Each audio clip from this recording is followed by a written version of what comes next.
Hello, this is Brandon. And that's Miranda.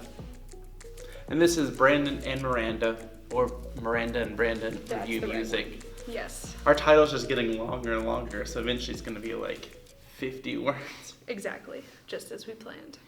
This week we're reviewing Starflyer 59's, I think it autocorrect, Young in My Head. It keeps autocorrecting to Younger in My Head.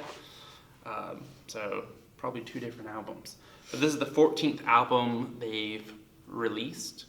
And there wasn't like a lot of little fun facts about the albums because Starflyer 59 is they've a small only band. put out 14 albums, but...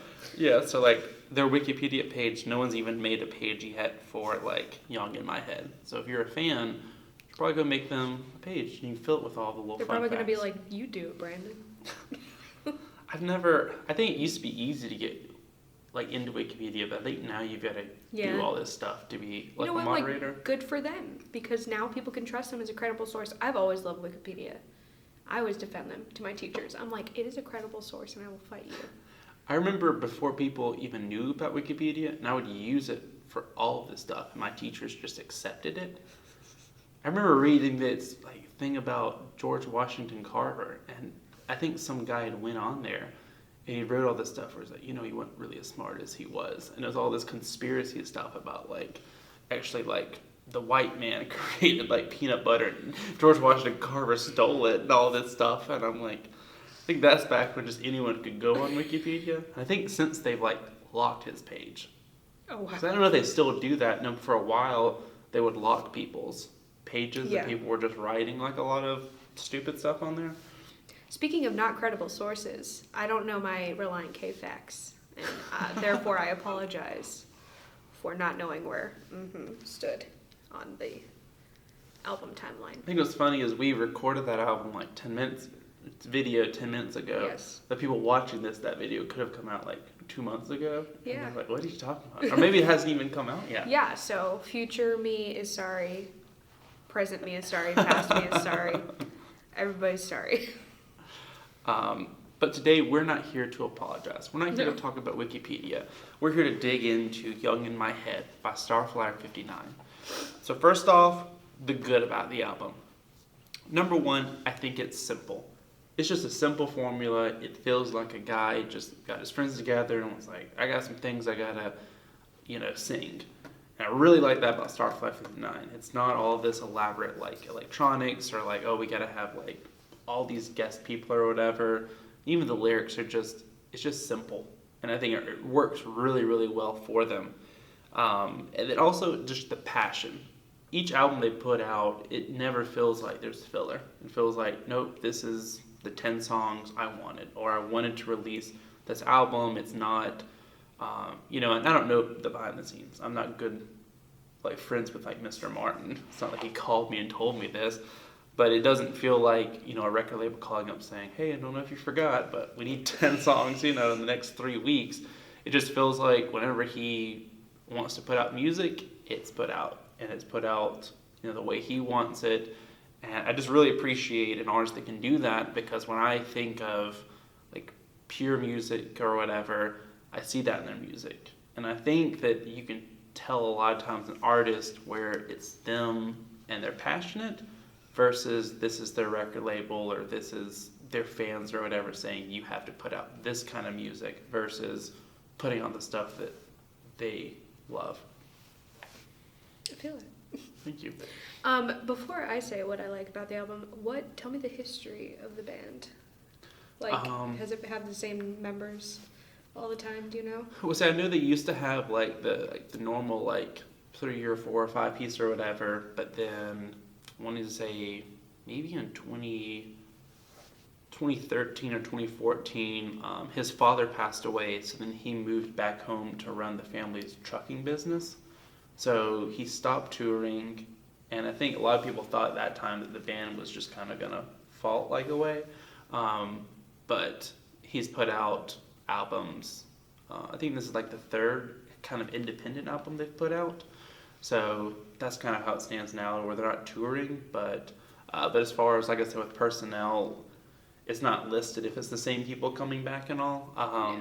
one of the things I read is that his son has actually played some on the album, which people said that was pretty cool. There's the themes of like Yeah. young He and talks all, about and it, having like your son come and play with you. So That's cool. Awesome. Okay, well, I liked the simpleness of it. I feel like it was really chill, and it was very, I think, sonically cohesive in that, like, it sounded the same, but it also didn't sound the same. Like, it wasn't boring to listen to. Like, each song was different. And I liked it. And I also like comparing things. And it sounds a lot like Arctic Monkeys' album that they did for Submarine. Or I guess Alex Turner's album that he did for Submarine, the movie. And that's like one of the best albums, so yay. As far as the bad, number one, my qualm is it's short. And like I've said all the time on this, I want to have a lot of stuff on the album. Like I love quality, but I also want quantity. And that's kind of a theme in a lot of their albums. Is kind of just you're in the door and then you're out. Like you're not there. You don't take your shoes off and stay. You leave your shoes on. You just say hi to everyone and you grab some chips and you're gone. That should just be my one tagline for it. But it in another way it leaves you wanting more. And I know some people have said that's what I love about their albums is that you never get tired of them. Like you always want more. So you're excited when the next one comes out. But I just wish that could have been a couple of more. Like even if it was acoustic version of a couple of them or whatever. And I think also building off of your songs sound the same.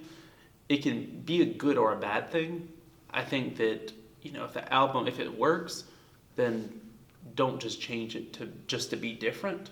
But I think too, if you don't like that kind of music, then it can all just kind of sound the same. And I think that's why I can't have like a lot of their albums on repeat. I can pull a couple of songs or go back, but I can't do it on repeat because it starts just sounding the same. And I know even listening to this, like I sat down to listen to it, but I also just kind of had it playing like in the background doing some things. And a couple times I caught myself thinking, that's a really long song. And then I realized, oh, this is the third song.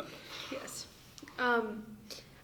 That's really interesting what you said about the like leaves you wanting more because I feel like every time I listen to a Newsboys album, I'm just like, I would never ever want to listen to Newsboys again. And so yeah, I do agree that that's a good quality of theirs. And I never thought about it like that. The thing that I don't really like about it is just like I'm a big lyric buff, and I feel like the lyrics are simple, yes, and there's like nothing wrong with that, but it also just felt like there was like 4 lines of lyrics for each song, and it wasn't repetitive is the thing. It was just kind of like, here's what I want to say, exactly, goodbye. And it was just kind of like, but it wasn't bad, just... Yeah, Dr. Cersei, we used to, because he loved Starflyer 59, so we would go back and forth about it. That's and a professor we used to have. Yeah. Everyone knows Dr. Cersei. Yes, he starred in God's Not Dead. Exactly. 3 So over 80,000 people know him. Our trailer, not the real one, because we will go back and find him. What's his name? My friend always says the popcorn guy, but it's not the popcorn guy. I forget his name on there. People can go watch that video and leave a comment on here. Orville T. something. Hornbacher? I think it is like Hornboggle or something. Yes, anyway. You tell us. But yeah, he was like, Starflyer 59 isn't about the lyrics. It's all about the music, man. And I was like, no, but I feel like they have Yeah, okay. Favorite song on the album, mine was Young in My Head. I thought it was really cool, and I think they've written so many songs about like growing up. And a lot of times, once you write like 5 songs about the same subject, you're like, how long can you cover this? But each time... Switchfoot says 15 years. Yeah. Like, each time they have like a new twist on it, or at least you still feel the pain, or like thinking, oh man, that's how it feels to grow up, or this is why, even as you grow old, you still have your legacy or whatever. So I think that's really cool, and that song kind of just showed that it's the same subject, but still you're finding a new way to make people care about it. Nice. I liked Not That I Want to, the music on that was very Mhm. good, and I think that like lyrically the best song was Cain, Mhm. just because I like a good biblical reference. So, final thoughts on the album. I think it was another solid Starflyer 59 album. I think if you love Starflyer 59, you're going to love this album. If you just like rock or alternative, it's a great album for you. As Miranda alluded to, if you love lyrics, you're probably not, this probably isn't the album for you. I think it's good if, I mean, you like good sounding things, but you need to do something else since you can't really focus on the lyrics. It's Mhm. a perfect background album, like truly. All right, there you go. Make sure you like, comment, and subscribe to this channel Yes. video series. If you have any videos, albums, not videos, albums, you'd like Albums to we can see make us. videos about. Yes, if you'd like to see us review those, please leave them in the comments or shoot us a message. We'd be happy to look into those. He's been Brandon. And she's been Miranda. See you next time.